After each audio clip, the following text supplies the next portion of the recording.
ऐसा नहीं है कि सारी सिचुएशन कल पाकिस्तान के लिए विन विन सिचुएशन बन गई है। ठीक है, अशरफ गनी की सरकार गई है और तालिबान आ भी गया, और इसमें भी कोई शक नहीं है कि तालिबान को उन्होंने सालों तक खिला पिला के फोस्टर किया है।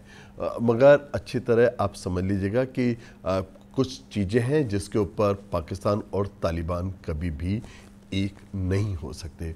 पहली बात डूरन लाइन, क्योंकि डूरन लाइन के चलते आधा पश्तून होमलैंड पाकिस्तान के पास है। यानी एक तरीके से जो इलाका कल्चरली, हिस्टोरिकली, इमोशनली अफ़गानिस्तान का होना चाहिए था, वो पाकिस्तान के पास है। ऐसी सिचुएशन के अंदर अफ़गानिस्तान की सरकार कोई भी हो, वो पश्तूनों के एक पॉपुलर सेंटिमेंट के खिलाफ नहीं जा सकती और जाकर वो डूरन लाइन को एक्सेप्ट नहीं करेगी, क्योंकि डूरन लाइन को कभी भी अफ़गानिस्तानी किसी भी सरकार ने तस्लीम नहीं किया, गई तालिबान सरकार ने भी नहीं किया था। तो ये सरकार भी नहीं करने जा रही है, ये आप बहुत अच्छी तरह समझ लीजिएगा। और अगर करती है तो अपना पॉपुलर सपोर्ट पश्तूनों के अंदर खो देगी, क्योंकि पश्तूनों का ये सपना है कि एक ग्रेटर पख्तूनिस्तान बने, जिसके अंदर जितने भी पश्तो स्पीकिंग इलाके हैं, चाहे वो पेशावर हो, चरसद्दा हो, चाहे वो स्वात हो, चाहे वो बाज़ोर हो, चाहे वो चित्राल के कुछ इलाके हों, चाहे सीबी के इलाके हों, पिशीन के इलाके हों, बलूचिस्तान के अंदर भी पश्तून पॉपुलेशन बहुत ज़्यादा रहती है। तो ऐसी सिचुएशन के अंदर वो जो सारी पॉपुलेशन वाला जो इलाका है, जो पश्तो स्पीकिंग है, पश्तो एथनिसिटी वाला इलाका है और पाकिस्तान के अंदर है, अफ़गानिस्तान के लोगों का पीढ़ियों से सपना है कि वो कैसे भी हमारे पास वापस आ जाए, क्योंकि वो सारा जो इलाका है वो ब्रिटिश गवर्नमेंट ने अपने फोर्स से मिला के और एक तरीके से जो पाकिस्तान बटा तो पाकिस्तान के हिस्से में आ गया, मगर वो इलाका हिस्टोरिकली हमेशा से हजारों साल से अफ़गानिस्तान का हिस्सा रहा है। तो इसको लेकर एक टिपिकल विवाद है और ये लगातार बरकरार रहेगा। दूसरी बात आप इसको भी आप समझ लीजिएगा कि अगर तहरीक तालिबान पाकिस्तान और तालिबान ऑफ अफ़गानिस्तान, ये कहने के लिए तो दो तालिबान है, क्योंकि पाकिस्तान ने एक परिभाषा दे रखी थी, good Taliban and bad Taliban, but बुनियादी रूप से अगर आप देखे जाएं, नज़रियाती तौर पे देखें तो दोनों तालिबान एक ही चीज़ चाहते हैं और वो है निज़ाम मुस्तफ़ा, यानी शरीयत का इम्प्लीमेंटेशन होना। तो आप ये एक जाहिर सी बात है कि अगर अफ़गानिस्तान के अंदर शरीयत नाफिज करने की बात तालिबान बहुत सीरियसली कर रहा है, तो ऐसे सिचुएशन के अंदर तहरीक तालिबान पाकिस्तान को वो किस ढंग से इस बात के लिए रोक सकता है कि वो वहाँ नाफिज करने की बात नहीं करे, क्योंकि उनके हिसाब से जहाँ भी इस्लाम है वहाँ शरीयत नाफिज होनी चाहिए, चाहे वो अफ़गानिस्तान हो चाहे पाकिस्तान हो। और विशेषकर जो पाकिस्तान के जो पश्तून इलाके हैं जहाँ पे तहरीक तालिबान पाकिस्तान का एक अपना इन्फ्लुएंस रहा है ज़रब अज़ब से पहले, वहाँ वो वापस चाहेंगे कि एक तो उनका इन्फ्लुएंस हो जाए और दूसरा वहाँ पर शरीयत नाफिज हो। आपने देखा जैसे काबुल कैप्चर हुआ, फॉल हुआ, तो फॉल होते ही तालिबान ने जेलों पे से ताले हटा दिए और तालिबान के जितने भी प्रिजनर्स थे उनको खुला छोड़ दिया, खोल दिया। तो जब उनको बाहर जाने के लिए परमिशन दी तो तहरीक तालिबान की जो भी लीडरशिप थी जो वहाँ बंद थी अफ़गानिस्तान सरकार के ज़माने के अंदर, वो उनको गिरफ़्तार करके पाकिस्तान को नहीं सौंपा गया। मौलवी फ़कीर थे वहाँ पे, मौलवी फ़कीर मोहम्मद को खुला छोड़ा गया। तो जाहिर सी बात है वो वापस से उस मूवमेंट को मजबूत करने पे लगेंगे। इसी ढंग से जो नूर मोहम्मद महसूद जो हैं वो भी संभवतः अफ़गानिस्तान में ही हैं। तो क्या तालिबान जो है वो तहरीक तालिबान पाकिस्तान के इन जो उनके जो इतना बड़ा जो कैडर है उसे गिरफ्तार करके पाकिस्तान को सौंप देगा? मुझे नहीं लगता ऐसा होने जा रहा है। हालांकि ISI इसके ऊपर काफ़ी ज़्यादा दबाव डाल रही है अफ़गानिस्तान के तालिबान के ऊपर, मगर ऐसा होते ही तालिबान अपना पॉपुलर सपोर्ट खो देंगे, जो वो बिल्कुल कभी भी नहीं करने जा रहे। अब प्रश्न ये उठता है कि अफ़गानिस्तान को लेके हमारी विदेश नीति का अगला इंस्टांस क्या हो, क्योंकि बहुत सारे लोग इस बात को लेके बड़े उतावले हुए चल रहे हैं कि चाइना ने तालिबान को रिकग्निशन दे दी है। पाकिस्तान की एक तरीके से अगर देखा जाए तो एक इनडायरेक्ट रिकग्निशन इनिशियल लेवल पे ही है, क्योंकि तालिबान को उन्होंने फोस्टर किया है, उनको पाला है, पोसा है। और रसिया का भी जो एटीट्यूड है, रूस का जो एटीट्यूड है, वो भी तालिबान को लेके काफ़ी हद तक सॉफ्ट है। तो ऐसे में बहुत सारे लोगों के अंदर ये इस बात को लेके एक उतावलापन है कि भारत को भी अब तत्काल इस बारे में कुछ निर्णय ले लेना चाहिए। तो इसके ऊपर वास्तव में चर्चा होनी चाहिए कि क्या हमें उतावलेपन में कोई निर्णय ले लेना चाहिए, या ये वो टाइम है जबकि अब एक बार वॉच एंड सी किया जाए, एक बार देखा जाए कि ऊंट किस करवट बैठता है।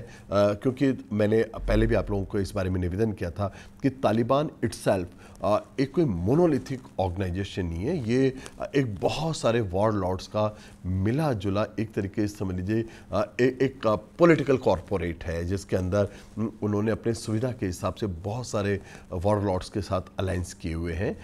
ठीक है, उनका एक बेसिक फ्रेमवर्क ऐसा हो सकता है, क्योंकि आज भी जो अखबारों के अंदर था या जो मीडिया के अंदर आ रहा है, टोलो न्यूज़ के अंदर आ रहा है, जो अफ़गानिस्तान के जो डिफेंस जो सोर्सेज हैं वही बता रहे हैं कि वो लोग लगातार इस बात को लेकर नेगोशिएशंस में हैं कि जो वॉर लॉर्ड्स पिछली सरकारों के साथ भी कॉपरेट कर रहे थे उनको भी इनसाइड लिया जाए। और इनके अगर इनसाइड अगर डायलॉग्स के भी देखें, हम करजई के साथ इनके जो डायलॉग्स चल रहे हैं, या गुलबुद्दीन हिकमत यार के साथ जो डायलॉग्स चल रहे हैं, या मुल्ला उमर के साथ जो डायलॉग्स चल रहे हैं, इन सब डायलॉग्स के अंदर भी आपको एक बात देखने को मिलेगा कि एक जो न्यू जो गवर्नमेंट आने जा रही है वो केवल 100% तालिबान की ही सरकार नहीं होगी, ये एक मिली जुली नेशनलिस्ट सरकार होगी।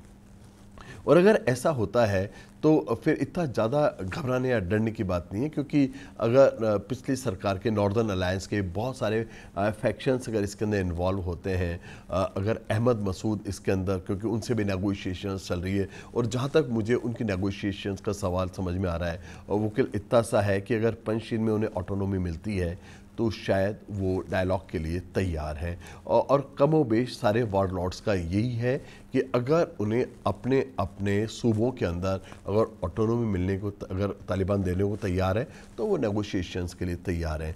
तो ऐसी सिचुएशन के अंदर उनकी जो मरकज़ी हुकूमत बनेगी, जो केंद्र सरकार बनेगी, वहाँ भी बहुत सारे ऐसे फैक्शंस होंगे जो प्रो इंडियन भी होंगे। वहाँ ऐसा नहीं है कि सारा का सारा प्रो पाकिस्तानी एलिमेंट्स के हाथ में गवर्नमेंट आने जा रही है। हमें अभी वेट करना चाहिए, वॉच करना चाहिए। और जैसे वेस्टर्न जो जो नेशंस हैं, जो वेस्टर्न डेमोक्रेसीज हैं, वो भी अभी वेट एंड वॉच कर रही हैं। कुछ भी नहीं, ऐसा नहीं है कि कोई 1 महीने में या 15 दिन में ही सब कुछ बर्बाद होने जा रहा है, ऐसा कुछ भी नहीं है। भारत को अपने लोकतंत्र के ऊपर, अपनी मईशियत के ऊपर, यानी अपनी इकोनॉमिक्स के ऊपर, और अपनी जो बोनाफाइड्स अफगानिस्तान के, उस पर भरोसा करना चाहिए। हम वहाँ पे एक ऐसी हमेशा पावर के रूप में कंसीडर किए गए हैं जिससे इन अ वे अफ़गानिस्तान का जो आवाम है वो बेतहाशा मोहब्बत करता है, और उस मोहब्बत के पीछे का काज एक ही है कि हमें, वो लोग मानते हैं कि हम उनके डेवलपमेंट के उनके साथी हैं। वो ये मानते हैं कि हम उनकी विकास यात्रा के अंदर हम उनको सहयोग करने वाले लोग हैं। और वो क्या इनसाइड उनकी पॉलिसीज़ हैं, या क्या किस ढंग से वो अपनी इंटरनल गवर्नेंस करते हैं, इस पर हम कभी भी दखलंदाजी नहीं देते हैं। और यही हमारी जीत का अगला मकाम भी साबित होगा अफ़गानिस्तान में। अब एक प्रश्न, बहुत बड़ा एक यक्ष प्रश्न बनने जा रहा है कि कुछ नए अलाइंसेस बन रहे हैं, जियोपॉलिटिकल अलाइंसेस बन रहे हैं, और कुछ अलाइंसेस की तो बुनियाद यही है कि अगर अमेरिका अगर कहीं भी अगर बेइज्जत होकर अगर जा रहा है, तो बहुत सारे मुल्कों के अंदर कम हो बेश एक बड़ी एक खुशी का सा माहौल बन जाता है। और क्योंकि पिछले 20 साल के अंदर इंडियन जो विदेश नीति है वो काफ़ी हद तक प्रो अमेरिकन रही है, तो ऐसे सिचुएशन के अंदर अमेरिका का जाना और इंडिया का प्रो अमेरिकन स्टांस, ये बहुत सारे मुल्कों के अंदर एक खुशी का बायस भी बना हुआ है। तो वहीं चाइना को आप लें, या रूस को लें, या पाकिस्तान को लें, तो वो तो इस बात को लेके बहुत सालों से बहुत ही शिद्दत के साथ इंतज़ार कर रहे थे कि अगर अमेरिकन पॉलिसीज़ कहीं भी अगर डिफ़ीट होती हैं तो उनके लिए सेलिब्रेशन का कॉज है। तो अब यह यहाँ इंडिया के लिए भी एक बात है कि हमने अपने जो सारे अंडे केवल अमेरिकन बास्केट में रख दिए, ये कहीं ना कहीं हमारे लिए भी एक परेशानी का सबब तो बनने वाला है। क्योंकि अगर जब ईरान से हमारे अगर इंडिपेंडेंट रिलेशंस रहते, क्योंकि पहले हम ईरान से बहुत सस्ता तेल खरीदते रहे हैं और उसके कारण हमारे आवाम को भी उसका बहुत बड़ा लाभ मिलता रहा है, मगर जब से हम बिल्कुल प्रो अमेरिकन स्टांस की बात आए तो हमने वो तेल खरीदना बंद कर दिया, और उसके कारण ईरान में कहीं ना कहीं हमारे लिए एक नाराज़गी है। उन्हें आज ये लगता है कि भारत शायद उतना विश्वसनीय मित्र नहीं है जितना पहले हुआ करता था। तो ये कहीं ना कहीं हमारा एक फॉरेन पॉलिसी फेलियर भी है कि अगर आप प्योरली, अगर आप प्रो अमेरिकन बन जाएंगे, आप ये कहीं ना कहीं इंडिपेंडेंट भी आपकी पॉलिसी होनी चाहिए थी। और अभी भी एक लंबा चौड़ा रास्ता आपको आपके सामने है, जहां आपको अपनी एक खुद के एक वजूद के बारे में बात करनी चाहिए कि भाई हमारा खुद का अपना एक वजूद है। हम ठीक है अपने मित्र होते हैं। और देखिए, मगर विदेश नीति के अंदर सबसे बड़ी बात है कि आपका जो इंटरेस्ट है, आपका इंटरेस्ट आपका सबसे बड़ा दोस्त होता है। कि जहाँ आपके आपके इंटरेस्ट हैं, जहाँ आपके मफादात हैं, जहाँ पे आपका हित है, राष्ट्र हित है, आपकी पॉलिसी उसी के इर्द गिर्द बुनी जानी चाहिए। तो ईरान के मामले में आपको आपके राष्ट्रीय इंटरेस्ट कहीं और थे, पॉलिसीज़ कहीं और बना लिया आपने। तो ये कहीं ना कहीं एक फेलियर है। इसको अगेन बहुत तेज़ी से रिव्यू करने की ज़रूरत है, नहीं तो चाहबार में हमारा किया गया इन्वेस्टमेंट अभी भी खटाई में, वो पूरा खटाई में पड़ जाएगा। इन द सेम मैनर रूस भी हमारा कम से कम डिफेंस सप्लाई के मामले में एक बहुत ही क्रेडिबल फ्रेंड रहा है, अमेरिका से ज़्यादा क्रेडिबल फ्रेंड रहा है। तो ठीक है कि रशियन खेमे में तो खेमा है ही नहीं रशियन खेमा, बट अगर एक डिफेंस सप्लाई के व्यू पॉइंट से वो हमारे बहुत लंबे चौड़े टाइम से अगर मित्र थे, तो उन्हें हमें अपनी पॉलिसी से बाहर नहीं निकालना चाहिए। वापस से हमें ब्रिक्स को रिवाइव करने की कोशिश करनी चाहिए, क्योंकि चाइना और रशिया के भी कई सारी जगह इंटरेस्ट मुख्तलिफ हैं, उनके बिल्कुल डिफरेंट हैं। स्पेशली आउटर मंगोलिया की बात करें या वहाँ अगर साइबेरिया से बॉर्डर शेयरिंग की बात करें, तो चाइना और रूस के बीच में भी काफ़ी सारी एक दूसरे से डिफ्रेंशिएशंस हैं। तो ऐसे सिचुएशन में हमें पूरी तरह रूस को चाइना के खेमे में जाने से प्रयास करके रोकना चाहिए। ईरान के साथ आपकी दोस्ती होनी चाहिए। तो ये दो अगर अपनी पॉलिसीज़ को नहीं अगर आप बदलेंगे, तो एशिया में आप अकेले पड़ जाएंगे। तो एशिया में आपको अकेले नहीं पड़ना, क्योंकि अफगानिस्तान में कल तो आपकी फ्रेंडली गवर्नमेंट थी, दैट हैज़ कोलैप्स। ईरान में आपकी एक ज़माने में आपसे एक बहुत अच्छी मित्रता थी, आज की सिचुएशन में वो आपको क्रेडिबल फ्रेंड नहीं मानते। रूस के साथ भी कमोबेश की स्थितियाँ हैं। दोबारा से रिव्यू करने की ज़रूरत है, तत्काल रिव्यू करने की ज़रूरत है, और इस बारे में प्राइम मिनिस्टर को खुद को लेना चाहिए। क्योंकि अगर हमारे विदेश मंत्री जयशंकर की बात करें, तो वो कंप्लीट एक फेलियर फॉरेन मिनिस्टर के रूप में उभर के आए। तो अगेन इस बारे में बहुत सीरियसली कंटम्पलेशन की ज़रूरत है, otherwise it will be A debacle.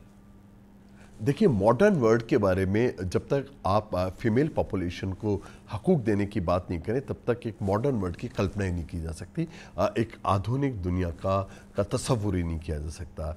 ऐसे में अगर पूरी दुनिया अफ़गानिस्तान की महिलाओं को तालिबान के भरोसे छोड़ रही है, तो उन वैल्यूज़ का जिसके ऊपर पूरी जो आधुनिक जो दुनिया है, और स्पेशली वेस्टर्न वर्ल्ड जिसके ऊपर खड़ा है, उसका मुस्तकबिल क्या होगा, उसका भविष्य क्या होगा।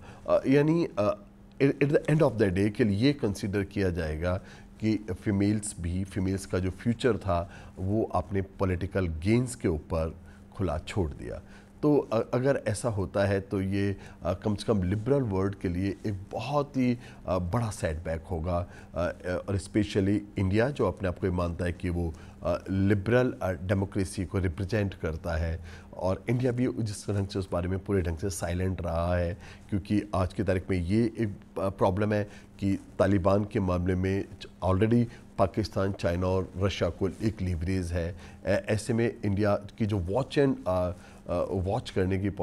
वेट की जो पॉलिसी है, उसने अफ़गानिस्तान के महिलाओं के लिए एक बहुत ही एक बुरी सिचुएशन कर दी है। और स्पेशली मेरी भी बहुत सारी जो मेरी स्टूडेंट अफ़गानिस्तान की उनसे बात हुई, और उन सब का ये कहना ये था कि इंडिया से उन्हें बहुत ज़्यादा एक्सपेक्टेशंस थी, और इंडिया शायद उन एक्सपेक्टेशंस पे खरा नहीं उतरा है।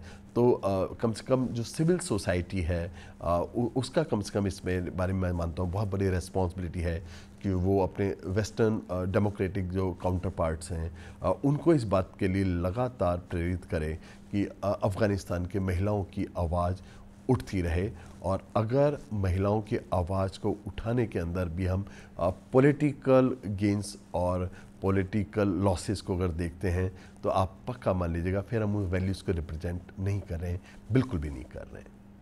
अब हमारी मुसीबत ये है कि क्वाड बनाया नहीं बना, मगर हमारे वेस्ट के अंदर हमारे बहुत सारे टिपिकल जो जो मुल्क हैं, इस विशेषकर पाकिस्तान, जो ये मानता है कि हमारे से उनकी एक नज़रियाती दुश्मनी है, वो एक बहुत ही एक इन्फ्लुएंशियल पोजीशन में कम से कम कुछ दिनों के लिए तो आ गया है। क्योंकि अफ़गानिस्तान के अंदर उन्होंने एक तरीके से जो टेररिज्म में जो इन्वेस्ट किया था वो अब फ्रुक्टिफाई हो रहा है।